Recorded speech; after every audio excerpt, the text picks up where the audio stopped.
উত্তরবঙ্গে যেন ধেয়ে আসছে এক অশনি সংকেত। আবহাওয়া দপ্তরের সতর্ক বার্তাকে সত্যি করে অবিরাম বৃষ্টিতে কোচবিহারে ভয়ঙ্কর রূপ ধারণ করেছে তোর্ষা নদী। কোচবিহারে ভয়ঙ্কর রূপ ধারণ করলো তোর্ষা নদী। তোর্ষা নদী দিয়ে ভেসে আসছে একাধিক গাছের গুড়ি।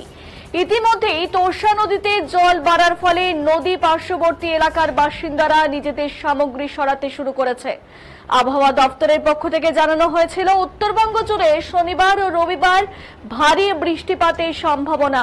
সেই পূর্বাভাস অনুযায়ী শনিবার রাত থেকেই উত্তরবঙ্গ জুড়ে শুরু হয়েছে ভারী থেকে অতি ভারী বৃষ্টিপাত।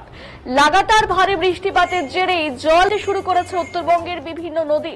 ইতিমধ্যেই বন্যা পরিস্থিতির সৃষ্টি হয়েছে উত্তরবঙ্গের একাধিক জায়গায়। বিভিন্ন নদীর পাশাপাশি এদিন তোর্ষা নদীতে জল বাড়তে শুরু করে। পাশাপাশি দেখা যায় তোর্ষা নদীতে ভেসে আসছে একাধিক গাছের গুড়ি। ইতিমধ্যেই তোর্ষা নদীর পার্শ্ববর্তী এলাকার বাসিন্দারা তাদের সামগ্রী সরাতে শুরু করেছে।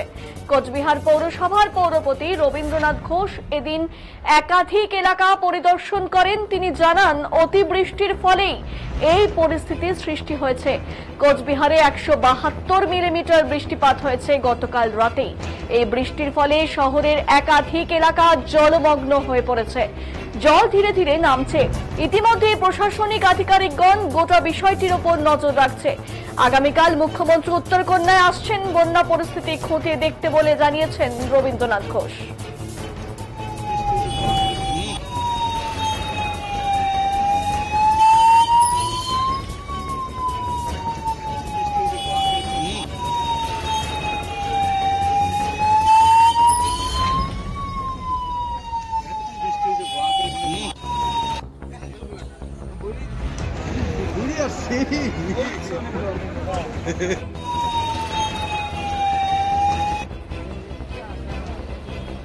আপনারা দেখছেন এই মুহূর্তে সেই ছবি। তোর্ষা নদীর জলে ভেসে আসছে গাছের গুড়ি এবং এক দুটো নয় কিন্তু অসংখ্য গাছের গুড়ি কিন্তু সেই জলস্রোতে ভেসে আসছে।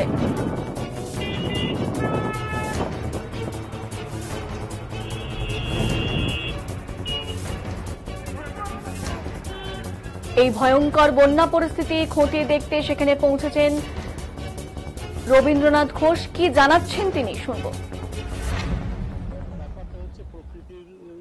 উপরে তো কারো হাত নেই। এবার 2025 সালে শুধু উত্তরবঙ্গ পশ্চিমবঙ্গ নয়, সারা ভারতবর্ষের সব রাজ্যেই এত অতিবৃষ্টি হয়েছে যে অতিবৃষ্টির ফলে বোম্বে, দিল্লি থেকে শুরু করে হরিদ্বার থেকে শুরু করে সমস্ত জায়গায় মানে জলে ডুবে গেছে। জলের স্রোতে অনেক বাড়িঘর ভেসে গেছে। গতকাল রাত্রেবেলা মিরিকে এবং পাহাড়ে মিলে 19 জনের মৃত্যু হয়েছে। তো এরকম যেটা শোনা গেছে। আর কুচবিহারেও 172 মিলিমিটার বৃষ্টি হয়েছে শুধু রাত্রেবেলায়। সুতরাং এত বৃষ্টি এর আগে অল্প সময়ের মধ্যে আমাদের চোখে পড়েনি। অনেক বছর আগে হয়েছিল 68 সালে, তারপরে এরকম চোখে পড়েনি। আর একটা হয়েছিল 1993 সালে, এত বৃষ্টি হয়েছিল। তো কুচবিহার শহরও বিভিন্ন ওয়ার্ডগুলিতে জল জমে গেছিল, কিন্তু আস্তে আস্তে নেমে যাচ্ছে। নদীর জলও বেড়ে গেছে। নদীর জল হাই হওয়াতে আমাদের ড্রেনগুলোতে জল নিকাশি হয়, সেই জলটা টানছে না, সেভাবে স্লো হয়ে গেছে। সুতরাং সব মিলিয়ে আমরা আছি সবাই, আমরা কাউন্সিলররা থেকে শুরু করে আমাদের পৌরসভার আধিকারিকরা, আমরা সবাই সকাল থেকে আছি শহরের বিভিন্ন প্রান্তে ঘুরে বেড়াচ্ছি। জল নেমে যাচ্ছে, কিন্তু আবার যদি বৃষ্টি হয় তাহলে আবার একটা মুশকিল হয়ে যাবে। যদি আবার একটা বড় বৃষ্টি হয়, ভারী বৃষ্টি হয়, দেখা যাক কি হয়। মাননীয় মুখ্যমন্ত্রী মমতা ব্যানার্জি আগামীকালই উত্তরবঙ্গে আসছে, উত্তরকন্যায়। সেখান থেকে তিনি সমস্ত কিছু পর্যবেক্ষণ করবেন। আমাদের কাছেও ফোন এসেছিল। সুতরাং আমরাও মাঠে ময়দানে আছি সব। ব্যাপারটা ইতিমধ্যেই তোর্ষা নদীতে জল বাড়ার ফলে নদী পার্শ্ববর্তী এলাকার বাসিন্দারা নিজেদের যত সামগ্রী আছে সেগুলো সরাতে শুরু করেছে। কি কতটা অসহায় এই যে আগ্রাসী ভূমিকা নিচ্ছে তোর্ষা নদী এবং এক অনিশ্চিত জীবন তাদের, কি বলবে, কি বলছেন সেখানকার এলাকাবাসীরা শুনবো। তোর্ষা নদীর খুব ভয়াবহ অবস্থা। আমার এই বয়সে আজ অবধি আমরা এই জল দেখিনি, এরকম জল দেখিনি। উত্তাল অবস্থা নদীর। বিপদসীমার উপর দিয়ে বয়ে যাচ্ছে জল। আরো যদি বৃষ্টি হয় ভগবান জানে কি হবে, বাড়িঘরগুলোর কি হবে, তোষার পাড়ের মানুষগুলোর কি হবে। শহরের বিভিন্ন অংশে প্রচুর জল জমে আছে, বাড়িঘর রাস্তাঘাট ডুবে আছে। তার সাথে সাথে তোষার এই ভয়াবহ অবস্থা দেখে মানে ভীষণ আতঙ্কিত, আমরা শহরবাসীও আতঙ্কিত। নদীর তোষা নদীর এই যে ফাঁসির ঘাটে তোষা নদী দেখলেন, কি অবস্থা? হ্যাঁ, এখন তো প্রচন্ড জল আসছে, দেখা যায় ক্রমশ জল বাড়ছে। তো এর আগে ছোটবেলায় আমরা দেখতাম এরকম জলের শব্দ আমাদের বাড়ি পর্যন্ত যেত। হ্যাঁ, আবার অনেকদিন পরে দেখছি, মনে হচ্ছে এইভাবে জল বাড়লে তো ভয়ঙ্কর একটা অবস্থা হয়ে যাচ্ছে আর কি। এখান থেকে তো 100 মিটারও না কোচবিহার শহর, হ্যাঁ, কতটা মানে আতঙ্কে হয়েছিলেন? বাঁধ যদি কোনো অসুবিধা না করে তাহলে ঠিকই থাকবে না, কিন্তু এর থেকে জল যদি আরো বেড়ে যায় 2-3 ফুট তাহলে কিন্তু মনে হচ্ছে একটা ক্ষতির আশঙ্কা আছে। ইতিমধ্যে দেখা যায় যে বাঁধের পাশে তোষার সাইডে যারা বসবাস করে তারা অন্যত্র সরে যায়। হ্যাঁ, তাদের তো অবস্থা খুবই খারাপ, কারণ জল বেড়ে গেলে অটোমেটিকলি ওরা ঘরে থাকতে পারে না। কি নাম? আমার নাম প্রিয়ব্রত বর্মন। এই যে ফাঁসির ঘাটে তোষা নদী দেখলেন, কি অবস্থা? হ্যাঁ, এখন তো প্রচন্ড জল আসছে, দেখা যায় ক্রমশ জল বাড়ছে। তো এর আগে ছোটবেলায় আমরা দেখতাম এরকম জলের শব্দ আমাদের বাড়ি পর্যন্ত যেত। হ্যাঁ, আবার অনেকদিন পরে দেখছি, মনে হচ্ছে এইভাবে জল বাড়লে তো ভয়ঙ্কর একটা অবস্থা হয়ে যাচ্ছে আর কি। এখান থেকে তো 100 মিটারও না কোচবিহার শহর, হ্যাঁ, কতটা মানে আতঙ্কে হয়েছিলেন? বাঁধ যদি কোনো অসুবিধা না করে তাহলে ঠিকই থাকবে না, কিন্তু এর থেকে জল যদি আরো বেড়ে যায় 2-3 ফুট তাহলে কিন্তু মনে হচ্ছে একটা ক্ষতির আশঙ্কা আছে। ইতিমধ্যে দেখা যায় যে বাঁধের পাশে তোষার সাইডে যারা বসবাস করে তারা অন্যত্র সরে যায়। হ্যাঁ, তাদের তো অবস্থা খুবই খারাপ, কারণ জল বেড়ে গেলে অটোমেটিকলি ওরা ঘরে থাকতে পারে না।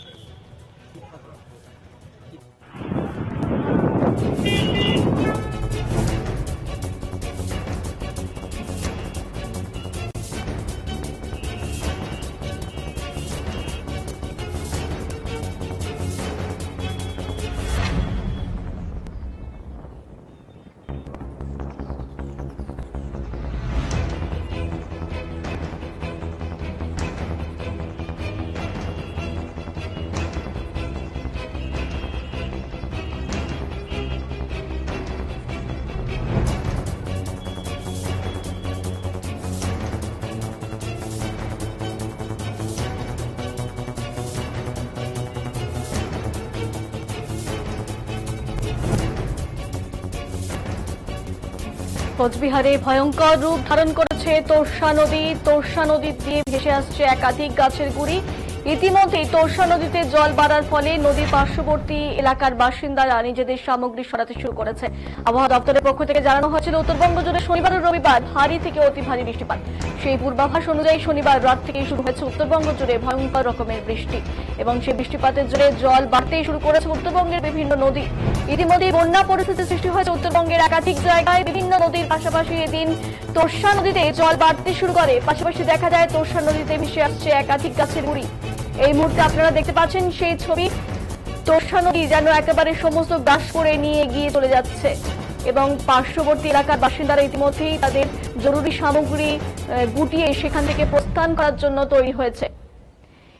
এই নদী কতটা ভয়ঙ্কর রূপ ধারণ করতে পারে তার কিন্তু কোনো রকম ধারণা নেই সেখানকার এলাকাবাসীদের, কারণ আবহাওয়া দপ্তরের পূর্বাভাস অনুযায়ী আজও বৃষ্টির সম্ভাবনা রয়েছে এবং সেটা অতি ভারী বৃষ্টিপাত এবং তাতে যে জলস্তর আরো বেড়ে যাবে সেখানে কিন্তু কোনো রকম সন্দেহ নেই।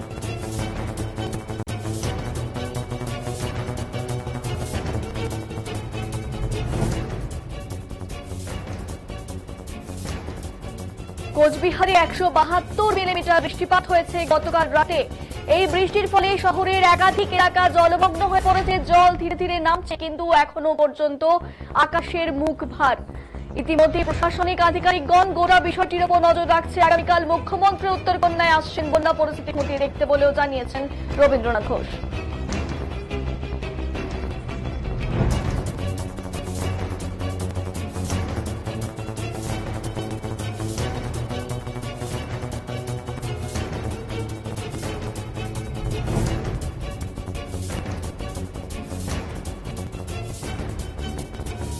পুজো রেশ কাটতে না কাটতেই একেবারে ভয়ঙ্কর প্রাকৃতিক পরিস্থিতি প্রলয়ে পড়তে হয়েছে উত্তরবঙ্গবাসীকে। অনবরত বৃষ্টি এবং এই যে আবহাওয়া দপ্তরের পূর্বাভাস অনুযায়ী এই দুদিন অর্থাৎ 4 এবং 5 অক্টোবর অনবরত বৃষ্টির ফলে কিন্তু উত্তরবঙ্গের বিভিন্ন নদী একেবারে আগ্রাসী ভূমিকা নিয়েছে এবং জলস্তর ইতিমধ্যে কিন্তু অনেকটাই বেড়ে গেছে।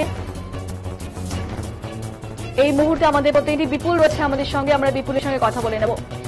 বিপুল, এই যে তোরসা নদীর আশপাশের যে এলাকাবাসী রয়েছে যাদের একেবারে অনিশ্চিত, তাদের মাথার ছাদ থাকবে কি থাকবে না, এই যে দোটানায় রয়েছে এবং তারা নিজেদের সমস্ত সহায় সম্বল গুটিয়ে নিয়ে এখান থেকে প্রস্থান করার জন্য তৈরি হচ্ছে, কি বলবে কতটা অসহায় অবস্থা এই মানুষজনদের? হ্যাঁ, একদমই সুশ্বেতা। দেখো, পাহাড়ে লাগাতার বৃষ্টির ফলে কিন্তু উত্তরবঙ্গের বেশ কয়েকটি নদীর জল বেড়েছে। তার মধ্যে একটি হলো কোচবিহারের তোরসা নদী। আমি তোমাকে একবার প্রথমে তোরসা নদীর চিত্রটা দেখানোর চেষ্টা করব, কি ভয়ানক রূপ ধারণ করেছে কোচবিহারের এই তোরসা নদী। এই রকম তোরসার এই ভয়ঙ্কর রূপ কিন্তু অনেকেই এর আগে কোনোদিন দেখেনি। দেখো, তোমাকে জানিয়ে রাখি যে ইতিমধ্যে কিন্তু দেখা যাচ্ছে যে তোরসা নদী দিয়ে ভেসে যাচ্ছে বড় বড় গাছের গুড়ি সহ অন্যান্য সামগ্রী। এই মুহূর্তে আমি রয়েছি কোচবিহার ফাঁসির তোরসা নদীর তীরে। এখানে কিন্তু একটি বাঁশের সাঁকো ছিল যেটা দিয়ে লোক এই পার থেকে ওপার যেত, সেই সাঁকোটি কিন্তু ইতিমধ্যে ভেঙে গেছে। পাশাপাশি আজ দুপুরের দিকে তোরসা নদীর জলস্তর বাড়ার সাথে সাথে কিন্তু তোরসা নদীর তীরে যারা বসবাস করতেন, যে কয়েকটি এলাকা জুড়ে ছিল, সেই লোকজন কিন্তু ইতিমধ্যে উপরে উঠতে শুরু করছে। নিজেদের যে সামগ্রী রয়েছে সেই সামগ্রী কিন্তু অন্যত্র সরিয়ে নিয়ে যাওয়া শুরু করেছে এখানকার বাসিন্দারা। যা জানা যাচ্ছে আগামীকালই হয়তো রাজ্যের মুখ্যমন্ত্রী উত্তরবঙ্গ সফরে আসবেন। তিনি আজ বিকেলে কিন্তু জেলা শাসক থেকে শুরু করে জেলা প্রশাসনের সঙ্গে ভিডিও কনফারেন্সে বৈঠক করেন। তারপরে কিন্তু জানা যাবে উত্তরবঙ্গ সফরে এসে কোথায় কোথায় যাবেন, তা কিন্তু তারপরেই জানা যাবে। এই প্রসঙ্গে কিন্তু যে কোচবিহার পৌরসভার চেয়ারম্যান রবীন্দ্রনাথ ঘোষ রয়েছেন, তিনি কিন্তু জানিয়েছেন যে গতকাল রাতে রেকর্ড পরিমাণ বৃষ্টির ফলেই এই দুর্যোগ তৈরি হয়েছে। আরো যদি বৃষ্টিটা বাড়ে তাহলে কোচবিহার শহরে দুর্যোগ আরো বাড়বে। পাশাপাশি তোরসার জলস্তর বাড়লেও কিন্তু দুর্যোগ থাকছে। বিপুল, এখানে আরেকটি বিষয় যে সকল এলাকাবাসীরা এখান থেকে যাওয়ার জন্য তৈরি হয়েছে তাদেরকে কোথায় নিয়ে যাওয়া হচ্ছে, মানে তাদেরকে কোনো নিরাপদ আশ্রয় নিয়ে যাওয়া হচ্ছে এবং ত্রাণের কি কোনো রকম ব্যবস্থা করা হয়েছে? একদমই। দেখো সুশ্বেতা, তোমাকে জানিয়ে রাখবো, এই তোরসার জল বাড়তে শুরু করেছে কিন্তু দুপুরের পর থেকেই। ইতিমধ্যে যে তোরসার তীরবর্তী এলাকার লোকজন রয়েছেন তারা কিন্তু নিজেদের সামগ্রী আপাতত বাঁধের উপরে রাখছেন এবং তাতে কিন্তু এখনো পর্যন্ত সরকারিভাবে তাদের কোনো রকম ত্রাণের ব্যবস্থা করা হয়নি। পাশাপাশি তাদের শুধু সতর্ক করা হয়েছে। ইতিমধ্যে সেচ দপ্তর থেকে কিন্তু এই তোরসা নদীর বন্যা পরিস্থিতির জন্য সচেতন করা হয়েছে তোরসা তীরবর্তী মানুষদের। সুশ্বেতা, ধন্যবাদ বিপুল।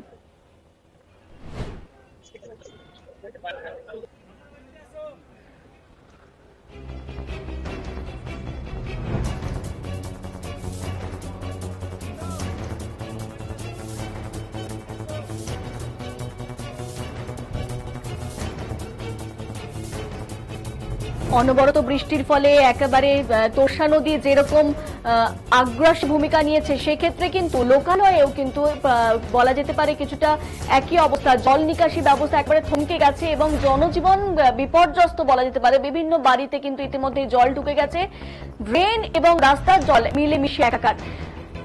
বারবারই কিন্তু রাজার শহরে এই নিকাশি নালা নিয়ে কিন্তু অনেকবার প্রতিবাদ হয়েছে, অনেকবার আমরা দেখেছি অল্প বিস্তর বৃষ্টিতেই কিন্তু একেবারে শোচনীয় পরিস্থিতি হয়ে যায় রাজনগরের। সেক্ষেত্রে অনবরত এতটা বৃষ্টির ফলে কিন্তু জনজীবন বলা যেতেই পারে একেবারে বিপর্যস্ত। কারণ বিভিন্ন রাস্তায়, বড় বড় রাস্তায়ও কিন্তু হাঁটু সমান জল, কোথাও কোমর সমান জল। যদিও এখন জল নামতে শুরু করেছে কিন্তু আকাশের মুখ কিন্তু এখনো পর্যন্ত ভার এবং কখন পরিস্থিতি কি হবে কিন্তু কোন রকম ভাবে বলা যাচ্ছে না।